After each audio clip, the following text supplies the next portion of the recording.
In this video, I am going to be responding to some of the hot takes, the comments from Kaizer Chiefs fans that they've made on this channel and responding to what I think about what you guys have said because, well, I have opinions on your opinions, so don't take it personal. Let's get into it. Hello and welcome to Khosi Nation Fan TV. I am Bilo, I am your host, and this is where fans meet and talk about Kaizer Chiefs. I'm a Khosi Football Club. As I said, we're trying something new because, as you know, in this channel, we always try to experiment and also, most importantly, to interact with the fans. So this is not to crush some people's souls and stuff like that. No, some of the things I agree with, some of the things I don't agree with, and I'll let you know why. So let's start with this first comment from Moses Leoka, who's saying, Bilo, why don't you subscribe for Chiefs news directly from the club? So in my understanding, because in yesterday's video I was talking about how I don't trust the team, so I think Umosla was asking me why I don't actually trust the news that the club tells us, because there's no way of actually subscribing and getting news from them. So I guess your main point was, why do I not trust the club?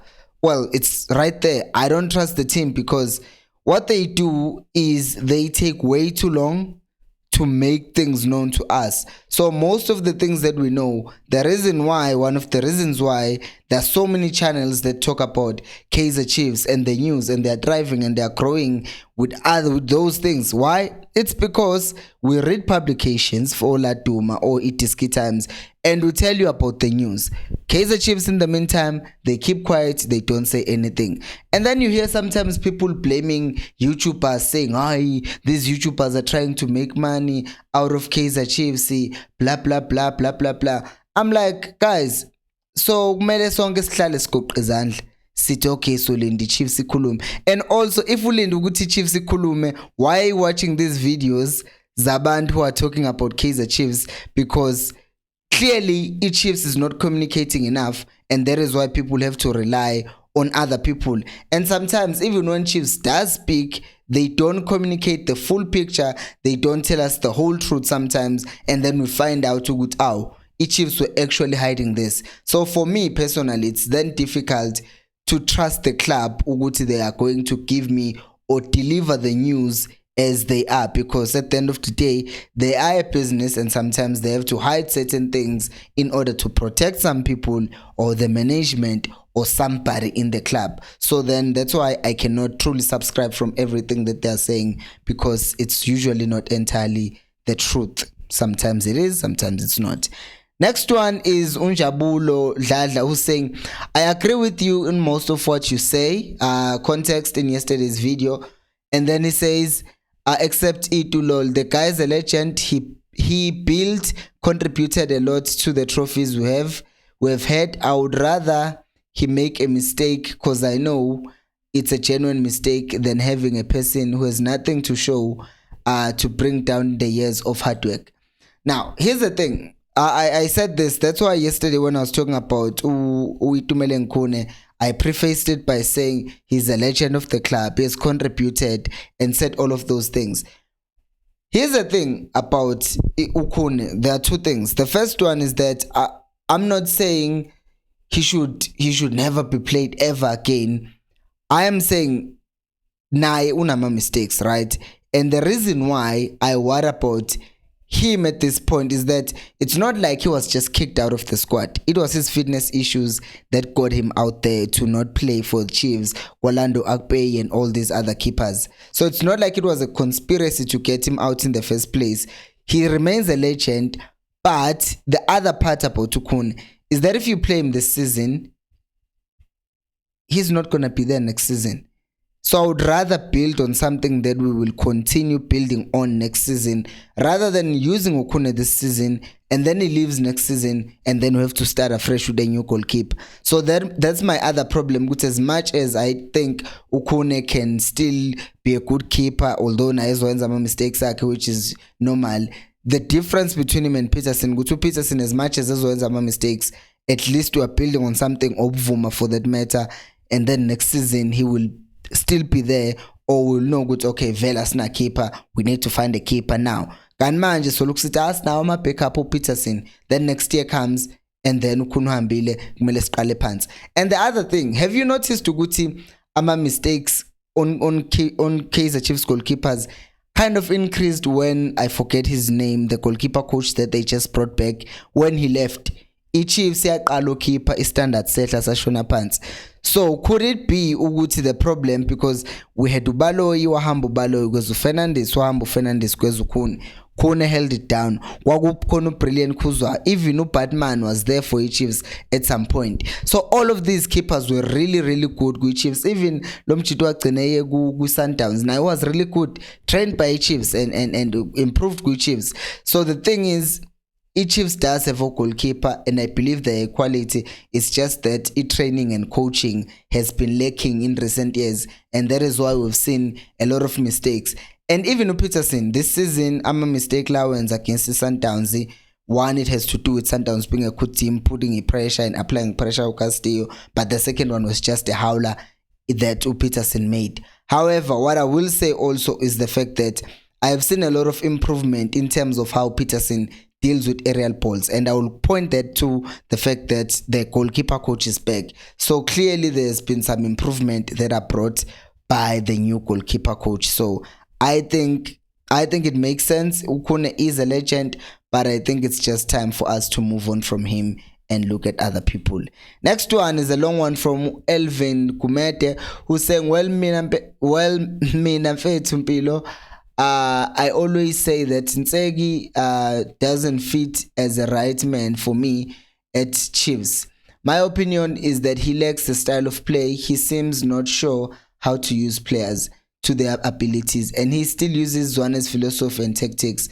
That fast-paced football, but their players aren't firm on the ball and are not good in dribbling and ball control. He still uses non-productive midfielders as Zwane did in Ziteb and Matt. He should find another pair that can form a good combination. Offensively, defensively, we're much better than last season. In fact, we got options in the back, especially when everyone is fit and will be strong.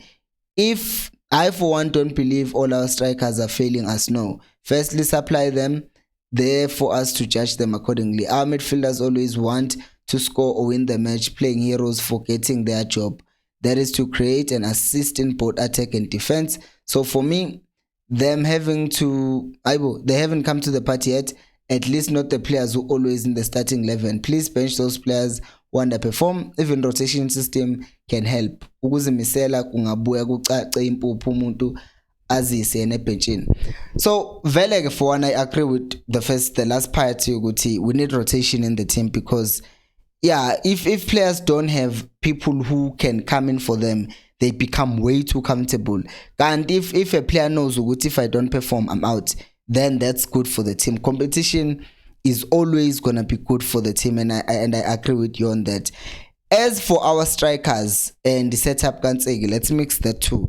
I have already said ukuthi I've seen, except this time around the game in Cape Town City, then Uranga was a bit further up, like where you'd expect a number 9 to be. But the other game, Chippa United and Sundowns, he seemed like he was getting to play like as a number 10 way too often, and that was a problem, because whenever he went to collect the ball in midfield, then maybe Bola ends up being played wide, and then when the wingers have the ball and they are looking for someone to pass in the box, there's no one. And that was a big problem, which was like, what is the setup? What is he actually doing?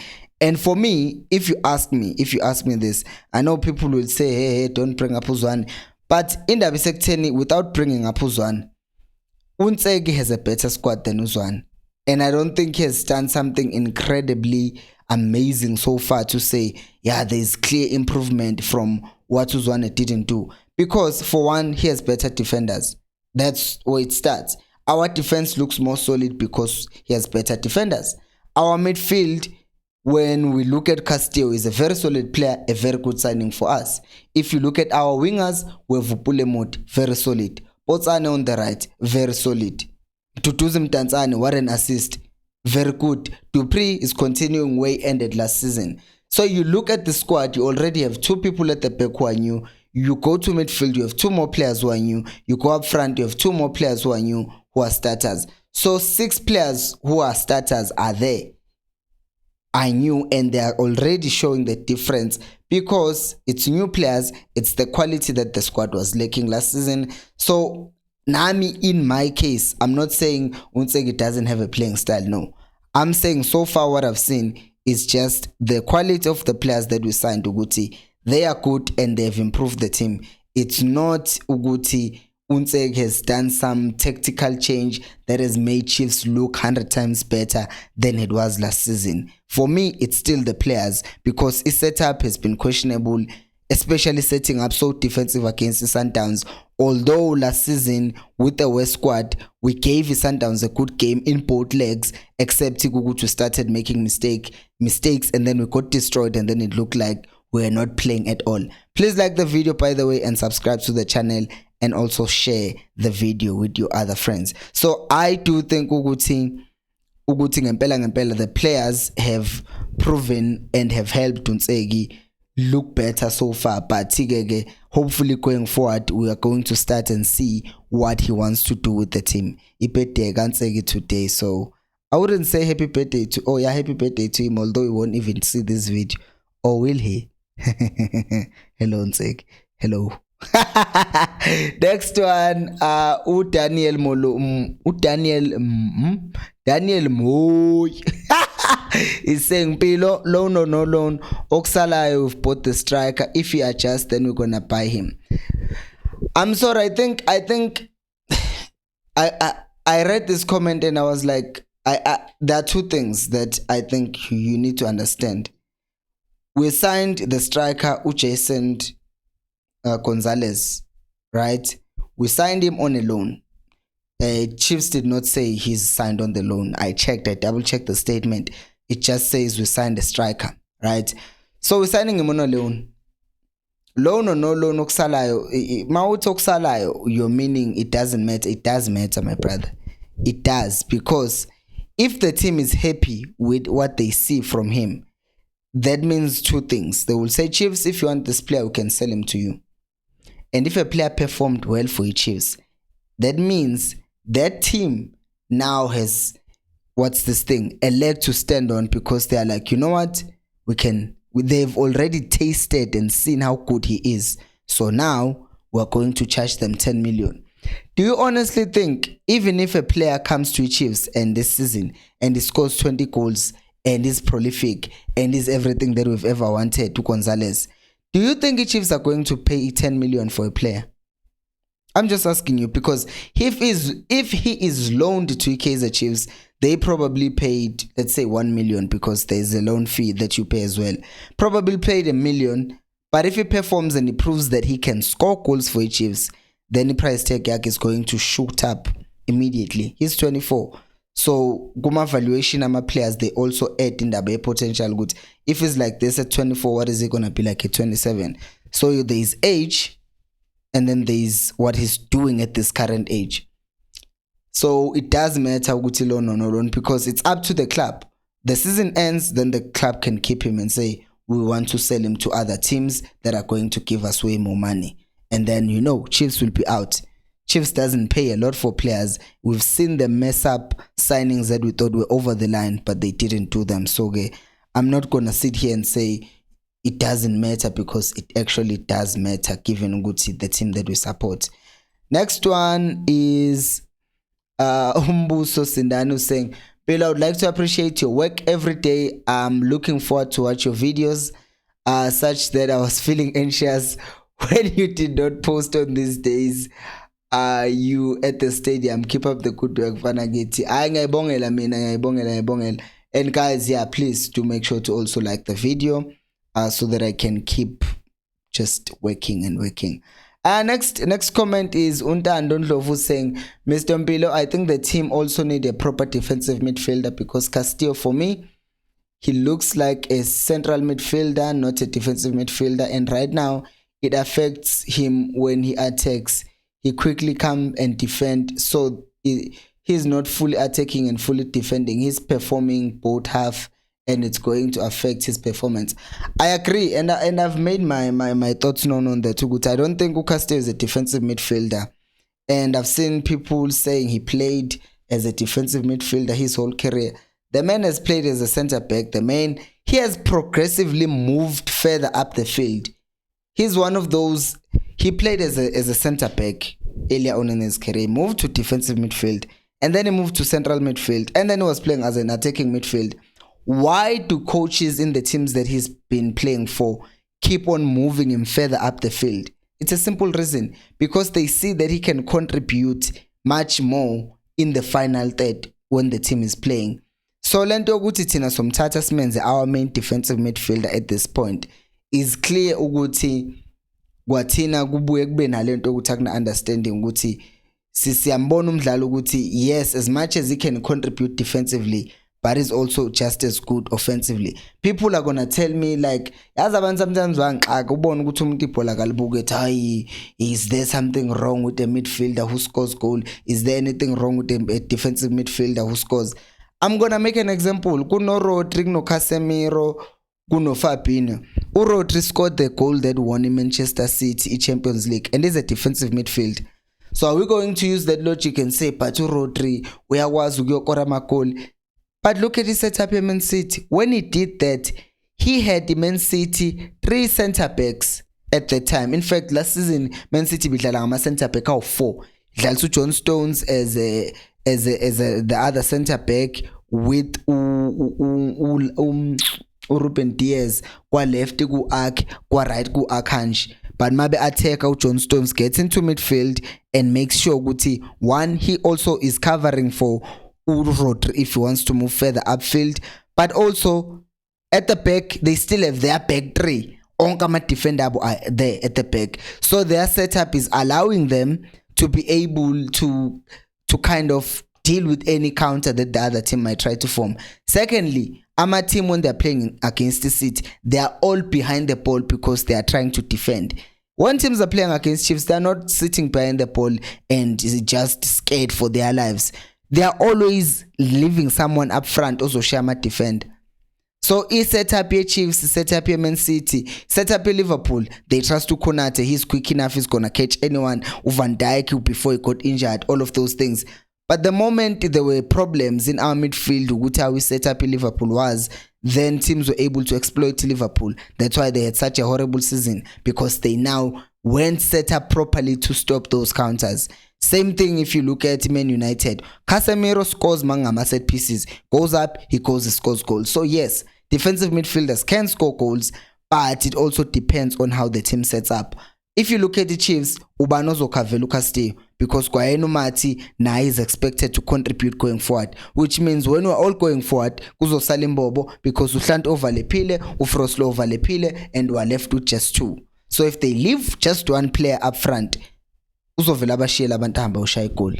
So ngiyayizwa lento eshoyo, he's going to need someone ozomsiza and actually be holding midfield. And sikhulume Ulindani Luhlongwane, who's saying uyathanda nokuphuma epalini. Remember, he almost conceded on the last 10 minutes. So we are talking about Peterson ukuthi uyathanda ukuphuma epalini. This is the question that I have for you guys. Do you honestly think ukuthi Peterson leaves his goal line because he just decides ngifuna ukuphuma epalini? Have you ever once I've been to the stadium onke lama game last season, phela mhlawumbe ibhola silibu Alfane TV nase stadium, but most of the stadium I'm sitting behind. I always make it a point ukuthi I sit behind the technical area and see what's happening on the bench. There's never been a single time, not once, when fans are screaming at Peterson, hambe palin, angazi ngambona uNtseki this season. Last season ngeke emagamini, but icamera mayiveza bench ukuthi how are they reacting to Peterson not being on goal. There was never once a time where they are telling Peterson to go back to goal. Not once. Why is that? Because that's the instruction that has been given to him. Uguti, in football, this is how we play. We are playing a high line, and then we are making sure that if there is a ball that is being played over our defense. The keeper can run out and kick the ball out to safety, because in football it's not about who has the ball, but it's about who controls the space. So if Tina were pressing the team or were playing inside the half of the opponent, then we must make sure Guti there is also someone who's controlling the space behind us, and that's the role that's given to Peterson. Aba goalkeepers like Abo Manuel Neuer is famous now. One of the things that he is famous for is being the sweeper keeper, because he's the first keeper who started doing that thing, Yoguti, to come out of the goal and stand on his D line or even further up. Why does it do that? Because Bayern are a very dominant team. Germany were a very dominant team, even World Cup, yes, South Africa now 2014. So now Melane Palinifi, if the last player of his team is on the other side of the center line. Because if we make goal line and then the ball is played over and then no one is attacking that ball, then the player of the opposition is going to get to that ball, goal line, and then he's going to continue just running at me, keeping me. So no, he's not going to stand on goal, because he has to do a function, and also he's told by the technical team not to stand on his box, but to come out and make sure Guti, if there is a ball that is played over defense, he's able to come out and rescue the team. Tell me what you thought about this new format, and if it doesn't work, if you guys don't like it, I'm not gonna do it again, which will be sad because I kind of enjoyed it. Anyways, what did you think about everything that I've talked about in this video? Let me know down in the comment section below. Thank you so much for watching, and until next time, remember, equals Alpelu Moya.